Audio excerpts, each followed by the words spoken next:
आपको correct spelling ढूंढनी है जो कि इस दिए गए ब्लैंक में आप लोगों को फिट कर पाए। आपको इस स्टेटमेंट को पढ़ने की जरूरत ही नहीं है। यहाँ पर आप इन चार ऑप्शंस की तरफ आइए, तो क्या आपको इन चार ऑप्शंस को देखकर ये समझ में नहीं आ रहा है कि ये आपसे सॉवरेनिटी की स्पेलिंग पूछ रहे हैं कि भाई इसकी करेक्ट स्पेलिंग क्या होती है? हिंदी में कहा जाता है सॉवरेनिटी को संप्रभुता, मतलब सुप्रीम पावर या अथॉरिटी। हम इसको ऐसे भी रेफर कर सकते हैं कि भाई कोई एक अथॉरिटी है किसी स्टेट की जो कि अपने आप को गवर्न करती है ना, या फिर किसी दूसरे स्टेट को गवर्न करती है, तो उसी को हम सॉवरेनिटी कहते हैं, संप्रभुता। जैसे कि एग्जाम्पल के तौर पे कहा जाता है कि भाई कोई देश है, उस देश ने क्या करा, स्ट्रगल करा, क्या करने के लिए, अपनी सॉवरेनिटी को मेंटेन करने के लिए, क्योंकि उनके ऊपर एक्सटर्नल प्रेशर बहुत ज्यादा था। तो सॉवरेनिटी का मतलब होता है संप्रभुता। इसकी स्पेलिंग क्या होती है? SOVEREIGNTY।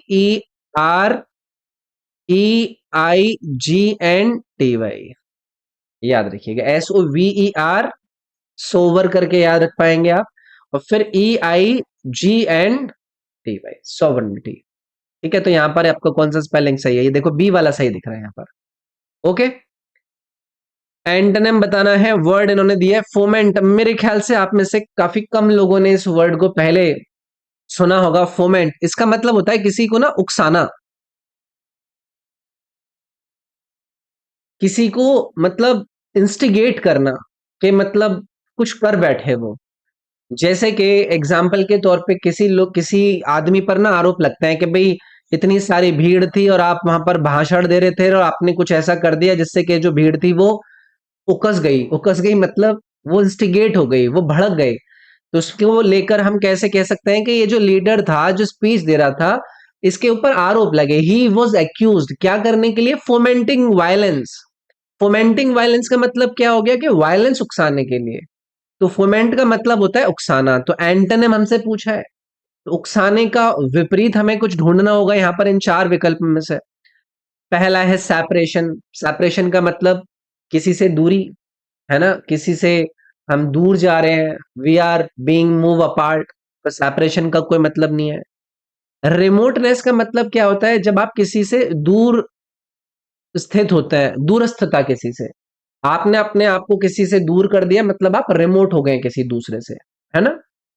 प्रॉक्सिमिटी भी एक अच्छा वर्ड है। इसका मतलब होता है किसी से निकटता, है ना, किसी से नियरनेस, मतलब समय में नियरनेस बोल दीजिए, या फिर स्पेस में नियरनेस बोल दीजिए, या फिर किसी से रिलेशनशिप में नियरनेस बोल दीजिए, तो उसको हम प्रॉक्सिमिटी कहते हैं। एक वर्ड यहां पर दिया गया है आपको, रेगुलेट। रेगुलेट का मतलब क्या होता है? किसी चीज को नियंत्रित करना, कंट्रोल करना, है कि नहीं? आप लोग मुझे बताओ कि एक तरफ तो आप फोमेंट कर रहे हैं, किसी भीड़ को उकसा रहे हैं, वायलेंट करने के लिए उकसा रहे हैं, और दूसरी तरफ आप रेगुलेट कर रहे हैं, किसी को कंट्रोल कर रहे हैं, तो एक दूसरे के विपरीत नहीं हो गए? तो यही एक दूसरे के क्या हो जाएंगे? एंटोनिम हो जाएंगे।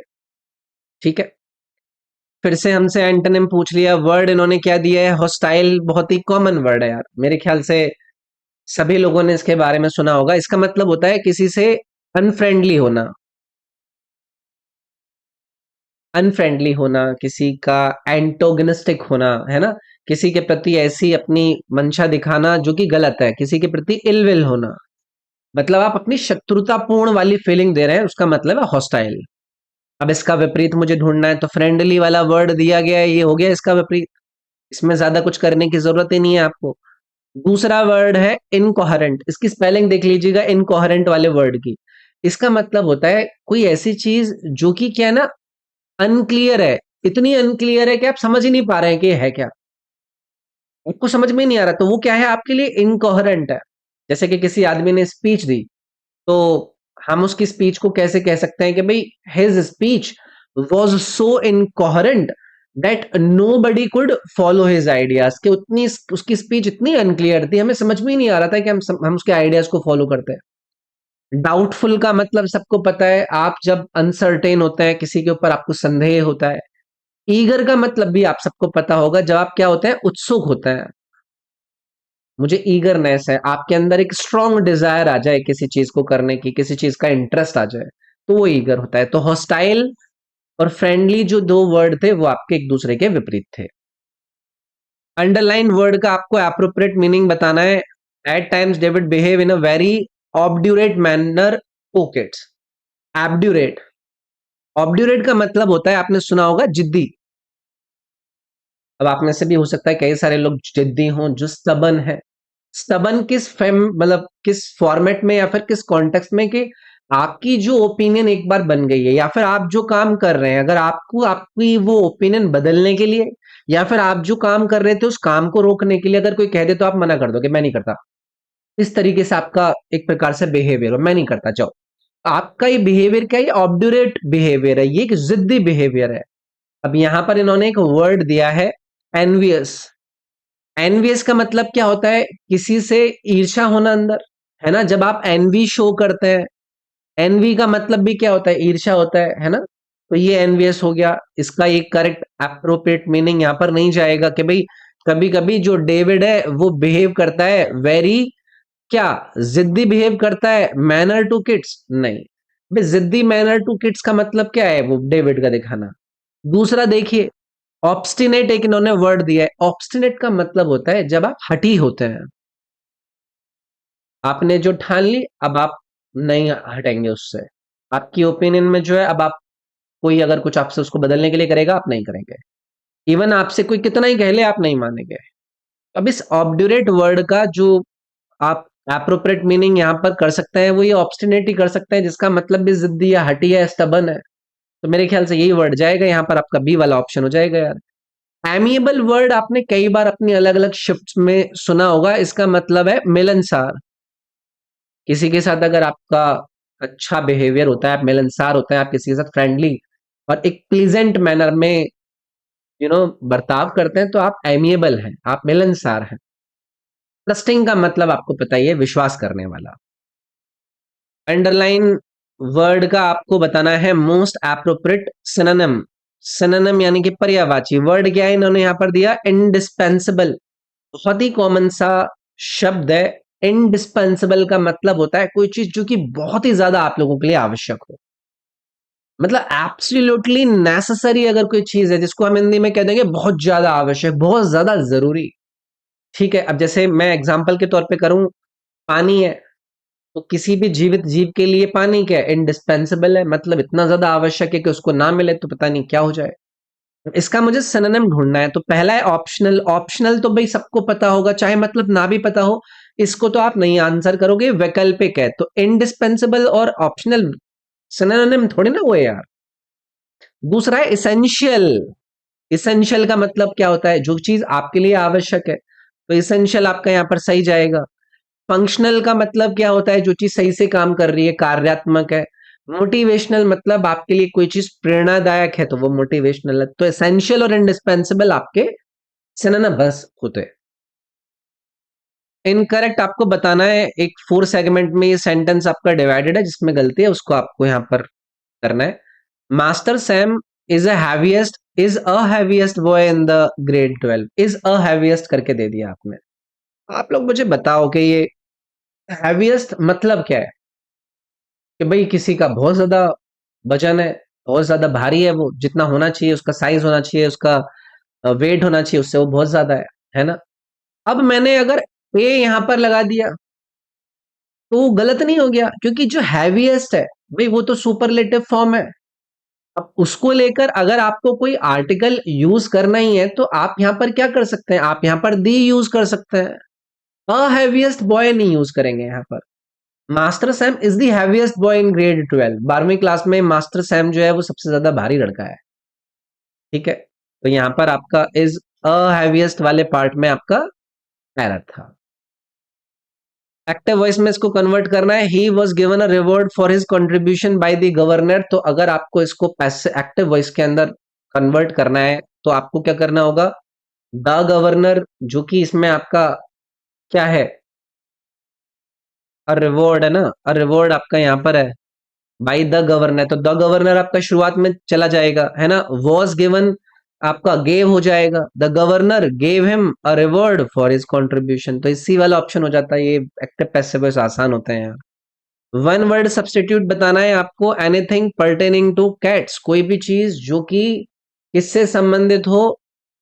बिल्लियों से संबंधित हो, तो उसको हम कहते हैं भाई फेलाइन। ठीक है, बहुत ही कॉमन सा वो है। कोई चीज जो बिल्ली से संबंधित हो उसको हम फेलाइन कहेंगे, बिल्ली से संबंधित। दूसरा यहाँ पर आपको दिया है वर्ड कैनाइन, ये भी कई बार आपका पूछा जाता है, किससे संबंधित होता है? डॉग्स से संबंधित होता है। बोवाइन किससे संबंधित होता है? ये काउ से संबंधित होता है। और चौथा है टोराइन, ये बुल से संबंधित है, बैल से संबंधित है। तो कृपया करके इन चारों को याद रखिएगा। फिलहाल इन्होंने कैट्स के बारे में पूछा, तो हमारा ये जो फेलाइन वाला वर्ड है ये आपका संबंधित रहेगा कैट्स से। अंडरलाइंड ईडीएम का आपको मतलब बताना है, गिफ्ट ऑफ द गैब, बहुत ही कॉमनली, बहुत ही रिपीटेडली इस वाले ईडीएम को आपके एग्जाम में पूछा गया है। गिफ्ट ऑफ द गैप का मतलब होता है, मतलब आपकी जो बोलने की कला है, आप जिस तरीके से बातचीत करते हैं, आप ऐसे बातचीत करते हैं कि सामने वाला इंप्रेस हो जाता है, तो ये क्या है? गिफ्ट ऑफ द गैप है। आपका टैलेंट है जिसमें आप अच्छे फ्लुएंट तरीके से बोल पाते हैं, तो टैलेंट फॉर स्पीकिंग वाला जो ऑप्शन है भाई, वो इसमें आपका जाएगा। ठीक है, इसको लेकर कोई परेशानी नहीं होनी चाहिए। आगे बढ़ेंगे भाई, पैरा जंबल सेंटेंस है, कृपया करके इसकी लेंथ को देखकर घबराया ना करें, बहुत ही आसान होते हैं। एक बार चारों स्टेटमेंट को एक बार देख लो, आप ढूंढो कि शुरुआत कहां से हो रही है, फिर उसको कनेक्ट कर लो एक लॉजिकल सीक्वेंस में। पहला देखो भाई, it regulates the operation, it regulates, क्या रेगुलेट्स? अभी कुछ पता नहीं है तो पहले ढूंढते हैं, हो सकता है आपको आगे पता चल जाए क्या रेगुलेट कर रहा है। इट ओनली रिक्वायर्स, क्या रिक्वायर्स? अभी भी नहीं पता है। तीसरा, physical benefits of yoga can be enjoyed for a life time without risk और इंजरी, यहां से हम शुरुआत कर सकते हैं। इट रेगुलेट्स, ये भी नहीं है, तो सी से शुरुआत होगी, ये तो आप समझ गए। अब यहां पर ना यहां से सी से शुरू है, ना यहां से, ना यहां से। अब इसको एक बार कनेक्ट करके भी देख लो, हो सकता है कुछ और वहां पर कॉन्टेक्स्ट निकल जाए। The physical benefit of yoga can be enjoyed for a life time without risk और इंजरी। फिर, it only requires frequent practice of the proper body motions and breathing techniques, मतलब आपके योगा को करने के लिए आपको फ्रीक्वेंट प्रैक्टिस करने की जरूरत है, और आपकी जो बॉडी के मोशंस है वो प्रॉपर होनी चाहिए, ब्रीदिंग टेक्निक्स अच्छी होनी चाहिए। It regulates the relationship between the body and intellect and the spirit, ये आपकी बॉडी के और आपके इंटेलेक्ट और स्पिरिट के बीच में रिलेशनशिप को क्या करता है? रेगुलेट करता है। फिर it regulate the operation of all body organs and protect the body and mind for from becoming unbalanced as a result of negative circumstances and unhealthy lifestyles. तो यार ये फोर्थ वाला आपका लॉजिकल सीक्वेंस नहीं बना रही है, तो ये देखने में लगता है कि बहुत हैवी भड़कम दे रखे हैं, बट ये होते बहुत आसान है। सिनोनिम बता दीजिए भाई, कास्केड, आप लोगों ने अगर कभी भी इकोनॉमिक्स पढ़ी है तो वहां पर आप कास्केडिंग इफेक्ट के बारे में सुनते होंगे, है ना? या फिर ज्योग्राफी के अंदर भी कैस्केड का बहुत ज्यादा यूज होता है, इसका मतलब होता है एक छोटा वाटरफॉल, स्मॉल वाटरफॉल। ठीक है, तो जिसके कई सारे स्टेप्स हैं, है ना? तो इन्होंने देखो ये वाटरफॉल यहाँ पर दिया है, सीधे सीधे, आप इसमें कुछ करने की जरूरत ही नहीं रही, स्मॉल वाटरफॉल, और ये कुछ बहुत आसान हो गया है तो फिर हमारे लिए। पैसिव वॉइस में कन्वर्ट करना है भाई इसको, मुझे नहीं लगता आप में से किसी को कोई दिक्कत होगी। वी हैव टू से लिटिल इन दिस मैटर, अब आपको क्या करना है? इसका अरेंजमेंट करना है, ऑब्जेक्ट सब्जेक्ट के बीच में देखना है, जो वर्ब्स में यूज हुई हैं उनको यूज करना है। तो टू से क्या क्या कहना है? वी हैव टू से क्या कहना है? अ लिटिल, लिटिल कहना है। हैव यहां पर था तो लिटिल के हिसाब से अब इसकी वर्ब जाएगी, तो लिटिल हैज आएगा। क्या करना है? लिटिल हैज, उसको आपको से करना है, तो to be said, little has to be said, किसमें? इन दिस मैटर में, तो ये बी वाला ऑप्शन हो जाएगा यार इसमें। Okay, select the most appropriate option to substitute the underline segment. Positive self talk have a great effect on one's self worth. अब ये जो आपका अंडरलाइन वाला सेगमेंट है, उसको उससे आपको करना होगा जो कि एक्चुअली में इस पूरे के पूरे सेंटेंस का एक सही कॉन्टेक्स्ट दे रहा होगा, सही लॉजिकल सीक्वेंस दे रहा होगा कि वर्ब वगैरह ठीक होनी चाहिए, सारी चीजें। पॉजिटिव सेल्फ टॉक, अब आप लोग मुझे बताओ, सिंगुलर है ना ये पॉजिटिव सेल्फ टॉक, है ना? भाई है या नहीं है? सिंगुलर सब्जेक्ट हो गया ना, पॉजिटिव सेल्फ टॉक। भी हैव आएगा क्या यहाँ पे? हैज आना चाहिए। हैज अ ग्रेट अफेक्ट होगा या इफेक्ट होगा? इफेक्ट का मतलब होता है किसी चीज का प्रभाव, और अफेक्ट का मतलब होता है किसी से प्रभावित होना। प्रभाव की बात कर रहे हैं ना, तो positive self talk has a great effect, तो ये जो बी वाला ऑप्शन है यार, ये आपका यहां पर जाएगा। ठीक है, चलिए, यहाँ पर हमें अप्रोप्रिएट ऑप्शन फिल करना है। Sharat is always about showing up for work because it believes that tardiness get us nowhere. तो शरत इज ऑलवेज कुछ है, और वो किसके बारे में है? About showing up for work, काम पर आने के लिए, क्योंकि वो ऐसा बिलीव करते हैं कि टार्डीनेस मतलब अगर आप अ, हमेशा इस वाली फीलिंग में रहेंगे ना कि भाई रहने देते हैं, तो आप कहीं पर भी नहीं पहुंच पाएंगे। तो शरत मतलब क्या होंगे? वो अच्छे समय पर आते होंगे, अच्छा काम करते होंगे, पंक्चुअल होंगे। तो यहाँ पर ये पंक्चुअल वाला वर्ड जो उन्होंने दिया, यही सही टेक नहीं बैठ रहा है यार। शरत इज ऑलवेज पंक्चुअल, वर्क पर टाइम से आने के लिए, क्योंकि वो कहते हैं कि टार्डीनेस मतलब जितना आप लेट करोगे उतना ज्यादा आप पीछे हटते चले जाओगे। तो पंक्चुअल वाला वर्ड यहाँ पर जाना चाहिए था सही तरीके से। ठीक है। वन वर्ड सब्सटीट्यूशन करना है किसका? That which is no longer in existence. Extent सही जाएगा भाई। जो चीज विलुप्त हो गई हो मतलब वो एग्जिस्टेंस में नहीं है, तो यहाँ पर आपका एक्सटिंक्ट नहीं आ जाएगा। वेनिस्ड का मतलब गायब हो गया, कोई चीज डिसअपियर हो गई। रिमूव मतलब किसी को आपने हटा दिया। डिस्ट्रॉय मतलब किसी को आपने नष्ट कर दिया, है ना। चलिए आगे बढ़ते हैं। अंडरलाइन सेंटेंस का आपको मोस्ट एप्रोप्रिएट ऑप्शन यहाँ पर फिल करना है। I had not only helped her by giving hints but also with providing her links.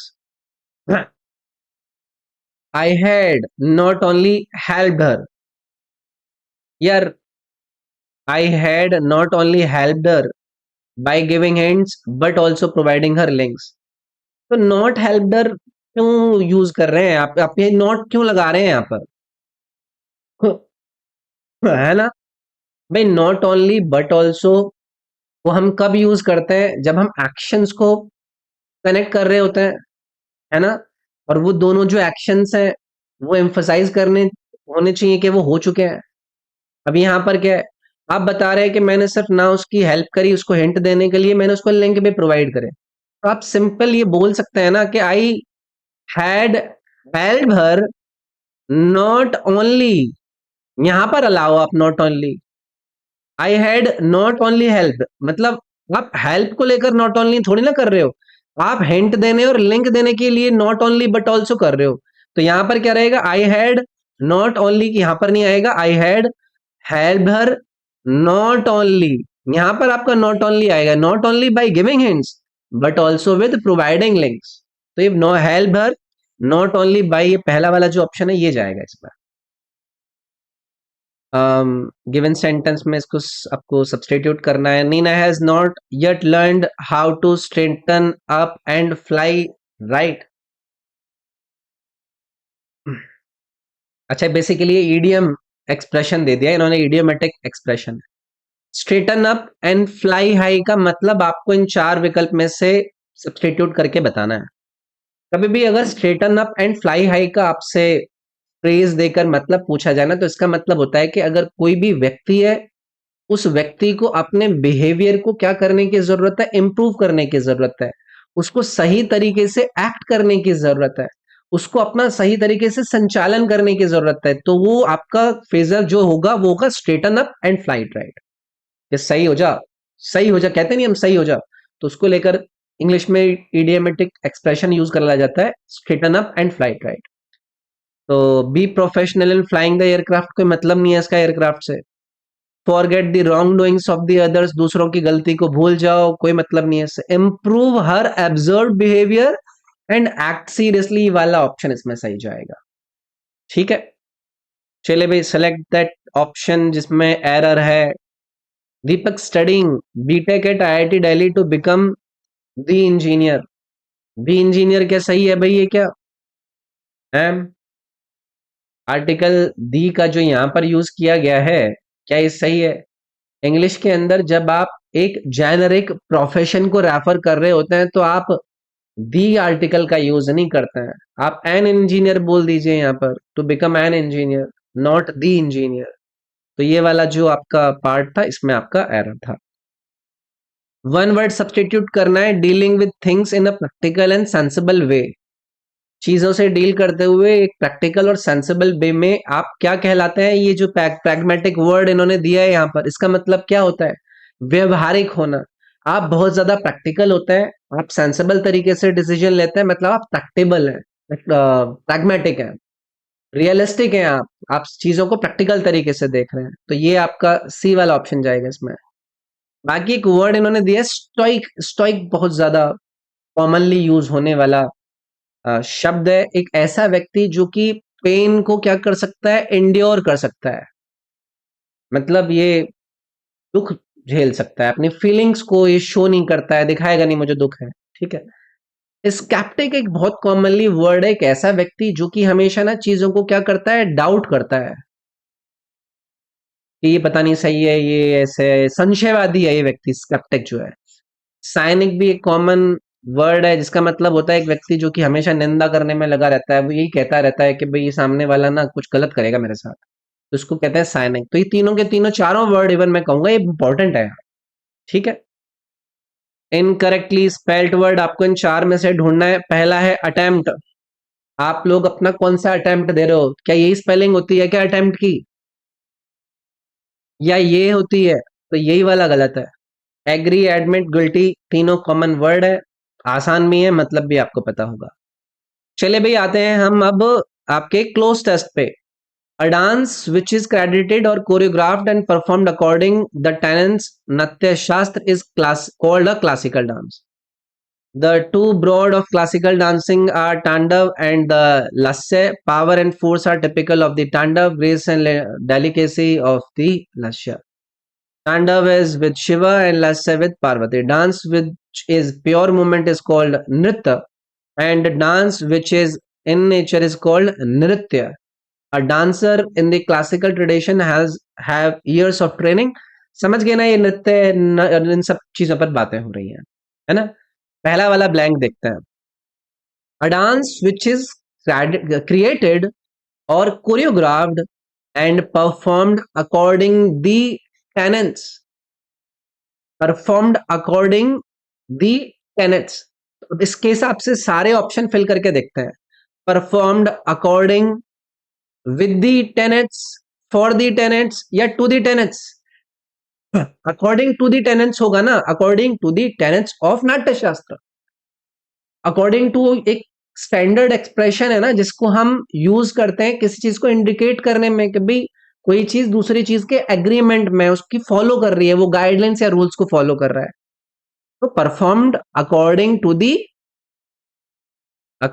The tenets of Natya Shastra, तो यहां पर टू आ जाएगा भाई।